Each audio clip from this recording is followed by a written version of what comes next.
What's going on, everybody? You're back with Shades, and we're gonna continue our Let's Play of Katawa Shoujo. Wait, wait, wait, wait! Am I the right one? Am I the right file? Oh, no, I'm not! There it is. I'm on the wrong file. I was in the complete wrong file. Okay, whoopsie! But we are back on Rin's route. Last time we left off, we just had like a nice little chat. A nice chat with Isao, and now we're in the middle of the hallway, and he's like, hey, I keep bumping into Rin, and I keep hanging out with her. That's a thing! And so now we're just gonna we're just gonna hang out with Rin and get a bit more. I'm not creepy. Am I creepy? Someone tell me if I'm creepy.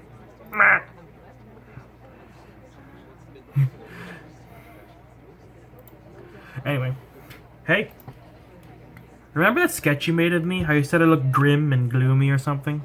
I'd like to know what you meant by that. She gives me a weird look and tilts her head a few degrees to the left. So it's like... That is the left. Yeah, it is. But it doesn't say anything for a while. Well, you see... We've known each other for 2 weeks, and I haven't seen you smile even once. Her striking observation gives me pause. Have I stopped smiling? I have to take what she says as truth. She has no reason to lie. Something about the way she puts it annoys me. I frown at Rin, then try to correct my expression to look less depressed. I have been the cheeriest of moods during the past few months or so. This is true. Does it show that so much that someone like Rin can tell, even after a little so little contact with me? Should I try to smile more at Rin? Maybe she could appreciate it having such a neutral face almost all the time. Have I really stopped smiling? I see. Should I smile more? I don't mind either way. Be as you are. You can't help being Hisao anyway. But it bothers you. I just noticed. That's all.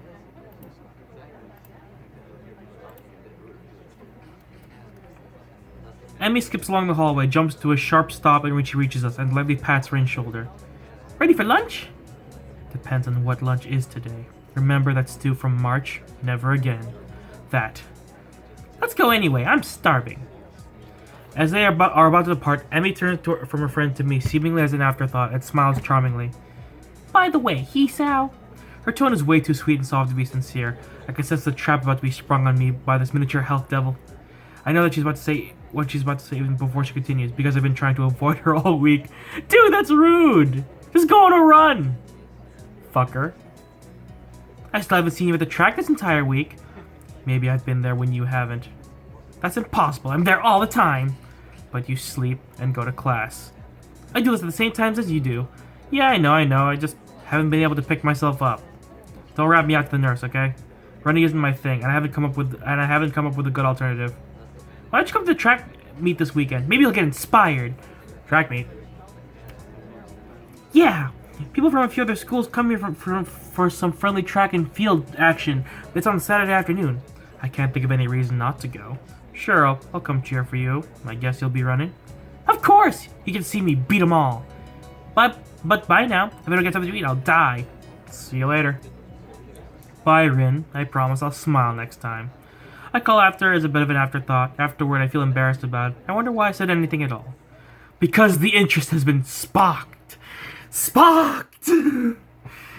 That night when I'm doubly certain that Kenji won't be barging into the bathroom, I look in the mirror and smile at my reflection. The me in the mirror smiling at the me in the bathroom looks awfully fake. Wow. That's real. That's really real. Because when you're depressed as a result of trauma or things like what happened to Hisao, if that's what happened, like, to be fair, smiling is hard. It's hard to smile. I'm in a bit of a lull when it comes to my depression. So like for various reasons, it's very easy for me to smile. Not only that, but I tend to smile naturally when I talk. Because my eyes are bright and my cheeks are chubby and but to be fair, when you're in a serious depression, you don't really notice how you're acting because you feel like you're normal. You feel like it. But then like other people, like literally, like you'd be surprised how observant other people are. They just don't say anything because they can tell you're upset. They can tell you're depressed. They can tell this, that, the other thing. But they won't say it. And then when they do say it, you're just like, huh? I never noticed a difference in my behavior. And then like when you become cognizant of it, it does feel weird. But anyway, having exhausted the books Kenji lent me in just a few nights. Damn boy, I wish I had your speed reading tactics. By the way, did I bring my book back upstairs? I think I may have left it downstairs. I go back to the library, deeming it a safer alternative for getting my reading fix. I return the books he had stolen while I'm at it to Yuko's delight. I don't tell her where I got them though. Wow, you sure read a lot, don't you? Yeah, I guess I do. I mean, I do. Even if I think it's weird. I think I might have a reading problem. Maybe I'm a junkie. No, I didn't mean it that way. It's not weird at all. And being addicted to reading is a lot better than being addicted to something else. I know you know what other people could be addicted to, Yuko. You're an adult. You're an adult who knows things. So, you could have said, like, crack, or crack cocaine, or smoking, or the marijuanas. I would like to smoke one whole weed, please. Yeah, I know, it's a joke. I smile at her reassuringly and drop the books on the counter so Yuko can check them out. I feel tired, so I sit down to the vacant chair in front of her desk. When Yuko goes through the modest pile of reading material I found, I let my gaze wander around the library. At the tables, a pair of girls are chattering in hushed tones rather than working on their homework. Boy, do I know that feeling. The short-haired one notices me looking in their direction and waves at me. Then I raise my hand back, they glance at each other and giggle in unison. I'm not sure how I should feel about that, so I decide it's a good thing. The one who waved at me has a horrible case of epilepsy. What a weird segue. I saw her having an attack a few days ago. It was one of the most disturbing and scary things I've seen in a very long time. Yet there she is, happily tripping away about whatever, as if she doesn't have a care in the world. You know, this school really is something else. And to be fair, she's been living with that epilepsy for her entire life, more than likely. So she's probably either A, used to it, or B, knows how to cope with it. So yeah, she can act like herself when she's not having an attack. Yuka raises her eyes from the book when she was going through, and she's slightly startled. She adjusts her glasses and puts on a nervous, confused smile. What do you mean? I don't really know how to explain it. It's just that everyone's so active, or how should I put it? It's not just a festival thing, I think, even though I haven't been here that long, but it's everything. People talk more, people work harder, and are more than any other school I've seen before. I'm struggling for words, but it feels like I'm speaking honestly. The school feels so alive. I forgot to bring up my walkthrough, because all the choices matter, and I don't want to have to go through it again for another route. Don't worry, guys, one day I won't do that. Okay, so the choice I have to make is, it's refreshing. Sure, there are some people that like this in my old school too, but not as many. It feels more intense somehow. I think if I had to pin it down on one thing, that the students here really appreciate going to school. I don't think that's a bad thing. Yeah, me neither. I suddenly realized that I've been babbling my thoughts to Yuko out of the blue. She's a bit of a jumpy person, so I fear I might have made a bad impression. She's looking at me with what I hope is curiosity rather than horror, so I figure she's alright. Sorry for starting to talk about weird stuff like this. I didn't mean to trouble you. Oh no, it's not troubling. I'm happy to listen if you feel like talking. It makes you feel a little reliable, too. Yuko smiles sweetly and a little bit ironically at that. I respond with a thankful smile of my own. As she pushes the neat stack of books across the counter and stand up and gather them in my arms. Here you are. Thanks. I guess we'll be meeting each other again. Please come here anytime. Yuko's kindness is heartwarming. I feel bad for this girl. Like, she's just so sweet. And she's just a side character who I'm so curious about the backstory of. Because she's just so nervous, and she also works at the Shanghai for some odd reason. Like, does the school not pay you enough as a librarian? You can count and see you later. Wow, 2 wipes? Really? We got 2 wipes? In one part? That's odd.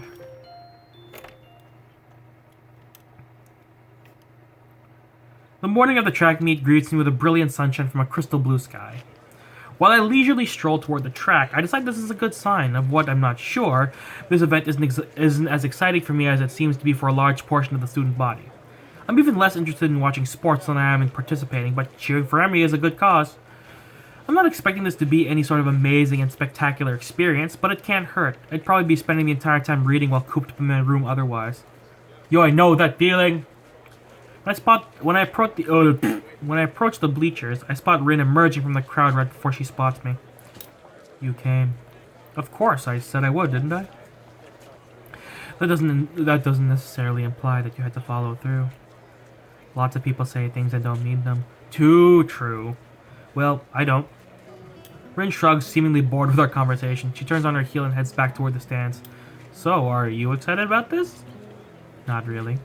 Me neither. Then why did you come? Why did you?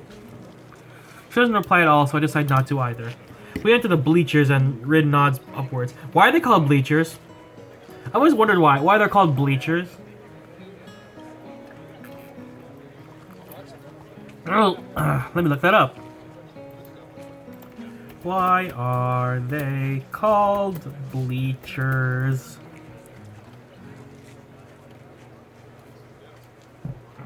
Ah!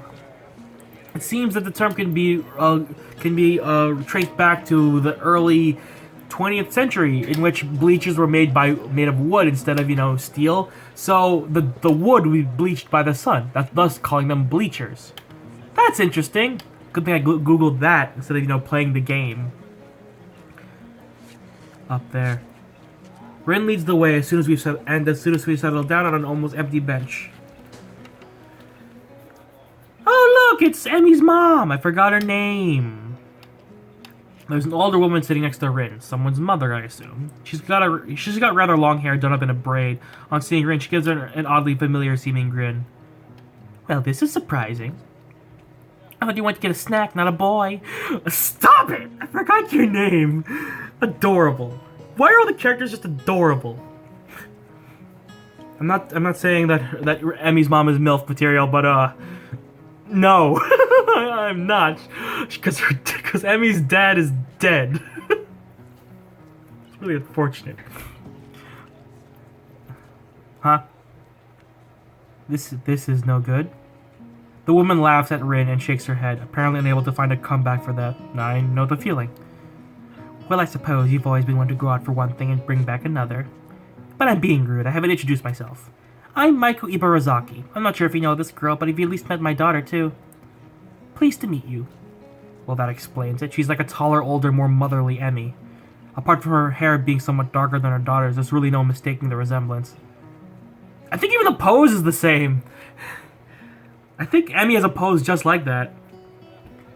I'm sorry. I'm Hisao Nakai. Nice to meet you. I'm Rin Tezuka. Miss Ibarazaki laughs again. She really does resemble her offspring, then leans back a little on her seat and raises an eyebrow. So, now that we all know each other, how long have you and Rin been dating? I knew that was going to be a question. I knew that. I knew it. It was going to be a thing. It was so easy to see coming. It's a parent, it's her daughter's best friend, and a random boy who they're kind of friendly with. I knew that was coming. Even if it is a tease, I knew it was coming. Why are our parents like this? Stop it. I don't have to date if I don't want to. Though I do want to. I haven't had much luck in that department. I think I'm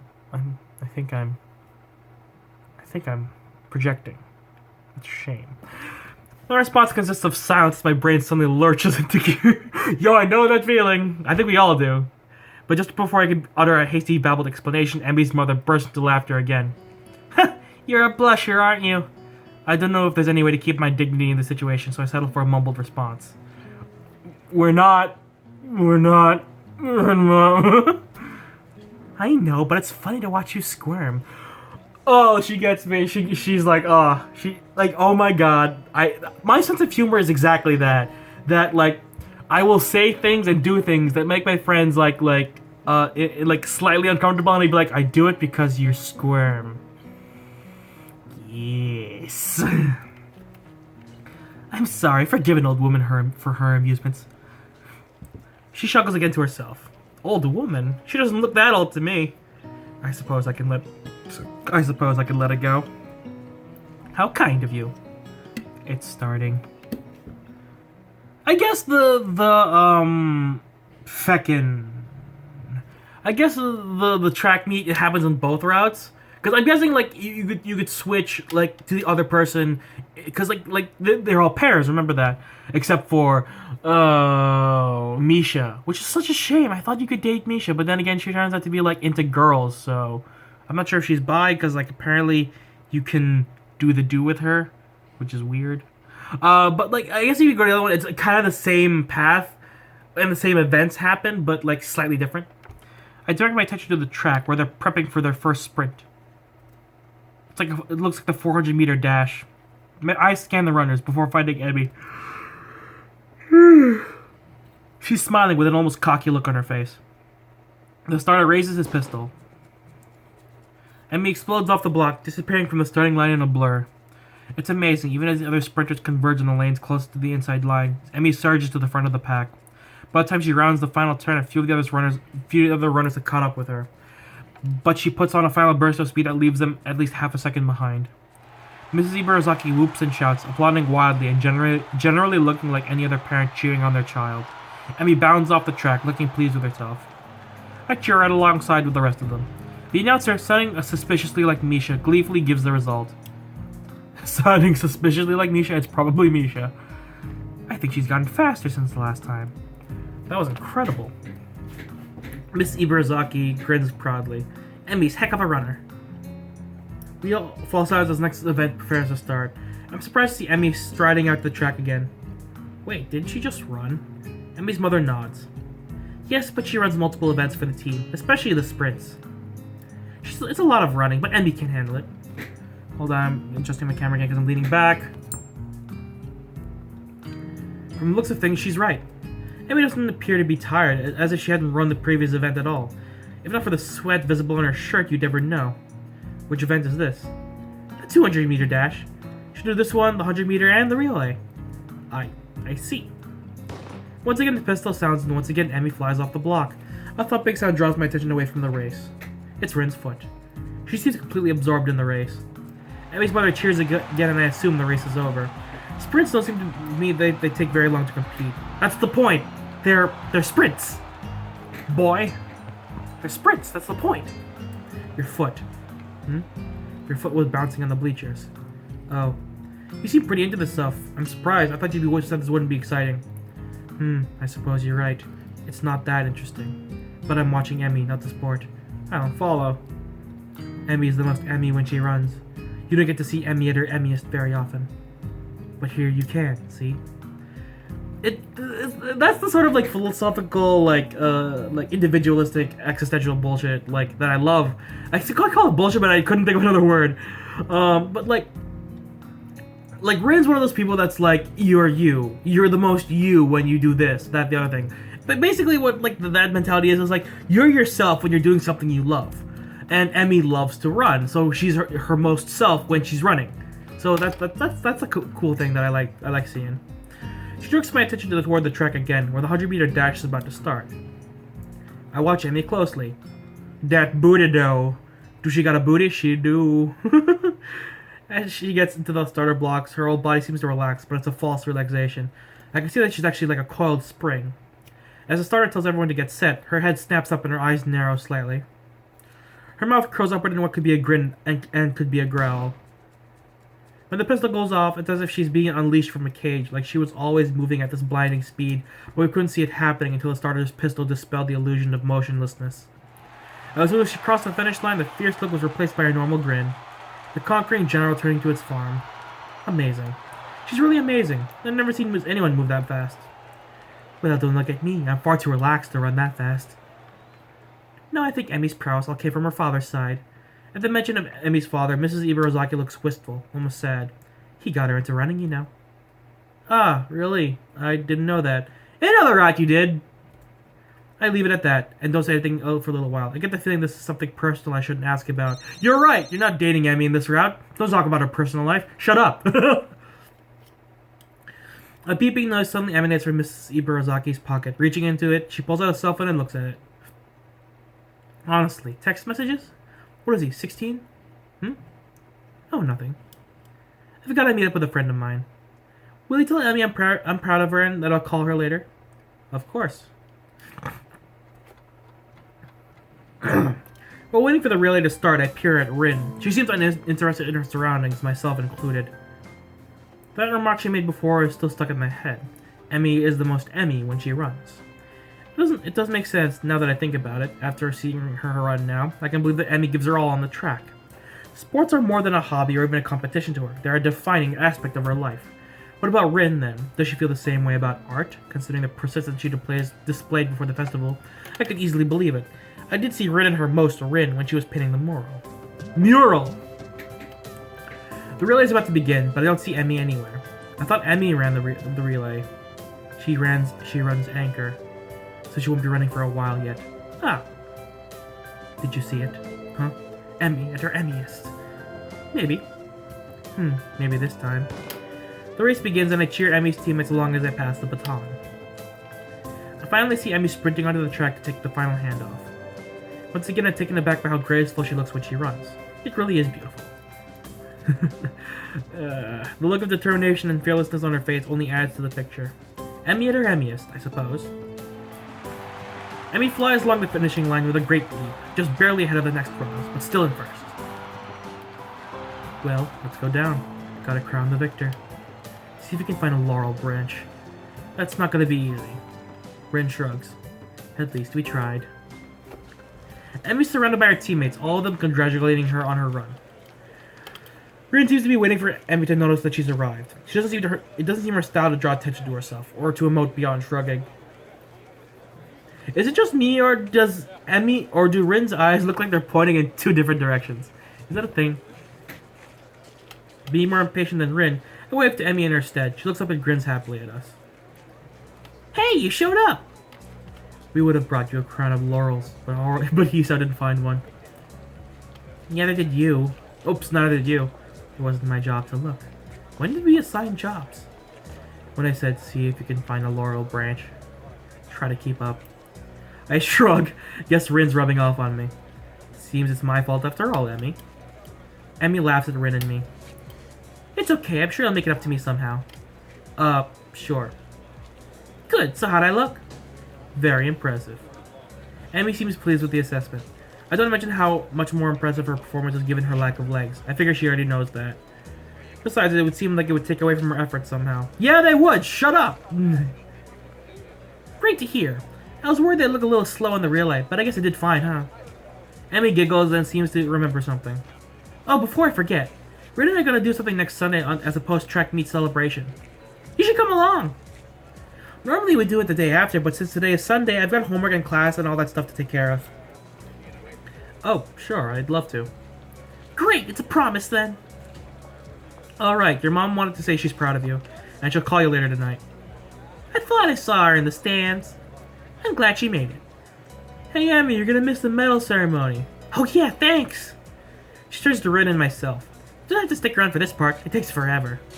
Besides, you should get cracked on your homework now if you don't want to be up late, Hisao. Emmy skips back to her teammates, leaving me and Rin by ourselves. I think I was gonna say Min and Ree. Ree! Oh god.